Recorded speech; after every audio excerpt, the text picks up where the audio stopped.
میرے اللہ نے ان آیات مقدسہ میں اپنے خاص بندوں کا تذکرہ فرمایا ہے اور ان کے اوصاف اور ان کے اعمال کا تذکرہ فرمایا ہے۔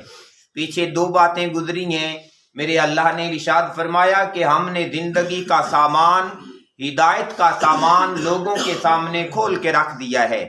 اب چاہے تو بندہ شکر گزاری والے راستے پہ چلے اور آخرت کی نعمتیں حاصل کر لے، اور اگر چاہے تو کفر والا راستہ اپنا لے، تو پھر ہم نے آخرت میں ایک دوسرا گھر بھی بنایا ہوا ہے جو کافرین کے لیے ہے۔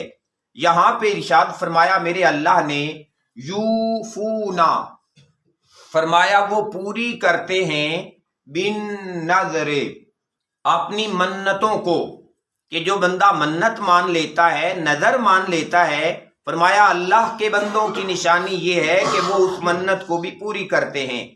اب نظر کہتے کس چیز کو ہیں؟ وہ غیر ضروری عبادت جسے بندہ کسی شرط کے تحت اپنے اوپر لازم کر لے، وہ ہوتی ہے منت۔ مثال کے طور پہ رمضان المبارک کے علاوہ روزے رکھنے بندے کے لیے ضروری نہیں، پر بندے نے کہا کہ اگر میرا یہ کام، جو ایک جائز کام تھا کہ میرا اللہ اگر میرا یہ کام کر دے گا تو میں انشاءاللہ 2 روزے رکھوں گا، یہ اس نے منت مان لی۔ یا اس نے کہا کہ اس دفعہ اگر کاروبار اس انداز کے ساتھ چلتا رہا تو اللہ کے فضل سے جو انکم آئے گی اس میں سے اتنا حصہ جو ہے میں اللہ کے راستے میں خرچ کروں گا۔ تو یہ ایک اضافی خرچ ہے جو زکوٰۃ کے علاوہ ہے، عشر کے علاوہ ہے، بندہ اپنے اوپر لازم کر لیتا ہے۔ گویا کچھ عبادتیں وہ ہیں جو اللہ اپنے بندے پہ لازم کرتا ہے، وہ اللہ کے بندے وہ عبادتیں بھی پوری کرتے ہیں، اور کچھ عبادتیں وہ ہیں جو خود وہ اپنے اوپر لازم کر لیتے ہیں۔ تو ان اللہ کے بندوں کی نشانی یہ ہے کہ وہ اپنی لازم کی ہوئی عبادتیں بھی پوری کیا کرتے ہیں۔ تو یہاں پہ ارشاد فرمایا کہ وہ اللہ کے بندے پوری کرتے ہیں ان نظروں کو جو وہ مان لیتے ہیں۔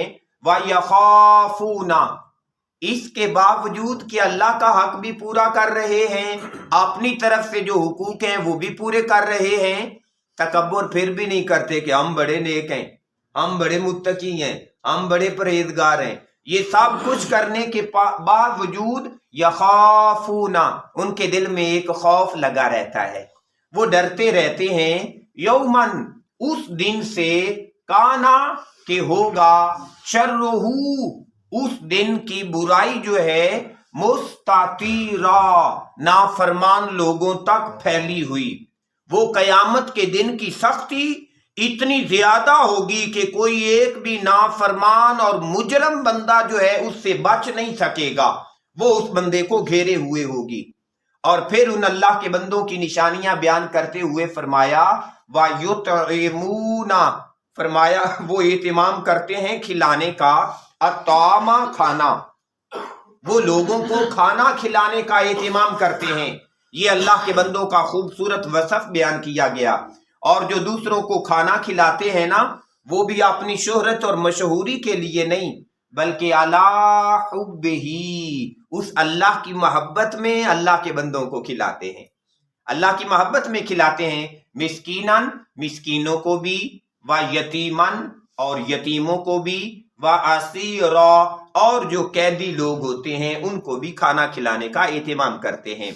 اور یہ سب کچھ کر کے پھر کہتے ہیں انما، بے شک ہم تو، نطعمکم، تمہیں کھانا کھلا رہے ہیں، لوجہ اللہ، خالصتاً، اپنے اللہ کی رضا کے لیے، ہم اللہ کی رضا کے لیے یہ سارے کام کر رہے ہیں۔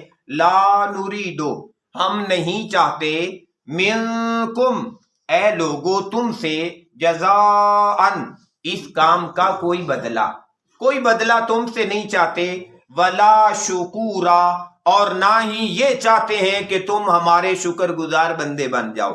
اللہ کے بے شمار بندے ایسے ہیں کہ وہ اللہ کے بندوں کی خدمت کرتے ہیں، اللہ کے بندوں پہ خرچ کرتے ہیں، اور اگلے بندے کو دے کے یہ بھی نہیں کہتے کہ بھائی ہمارے لیے دعا کر دینا، یہ اس لیے نہیں کہتے کہ کہیں یہ کہنا کہ تو بس ہمارے لیے دعا ہی کر دینا، کہیں یہ اس کی جزا نہ بن جائے۔